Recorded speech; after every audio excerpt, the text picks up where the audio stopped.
భవిష్యత్తువాణి చెప్పి ఆయన రేపు మిట్ట మధ్యాహ్నం 12 గంటలకి నువ్వు పాయసం తింటావు అన్నాడు. వీడు అన్నాడు కాబట్టి అది అబద్ధం అవ్వాలని ఆయన ఊరు విడిచిపెట్టి అరణ్యంలోకి వెళ్ళిపోయాడు. ఇప్పుడు ఎలా తింటాను నేను పాయసం? ఈయన వెళ్ళి ఓ చెట్టు కింద కూర్చున్నాడు. 11:30 అయింది.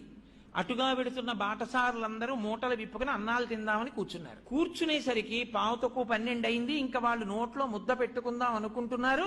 దారి దొంగలు వస్తున్నారన్నారు. వీళ్ళందరూ విప్పిన మూటలు విప్పినట్టు వదిలేసి పారిపోయారు. ఈయనొక్కడు మాత్రం అయ్యి బాబు ఇప్పుడు పారిపోవడం ఎందుకు, మనం 12 అయిపోతోంది, మనం ఎవ్వరికంటా పనకూడదని ఓ చెట్టే ఆ చెట్టే ఎక్కి పైన కూర్చున్నాడు. దొంగలు వచ్చారు. 5 నిమిషాలు తక్కువ 12 అయింది. ఒరే మంచి ఆకలి మీద ఉన్నాం, భలే ఉందిరా, అన్ని పాయసాన్నాలే, ఒరే పాయసాన్నం మిగిలిందిరా తినేద్దాం అన్నారు.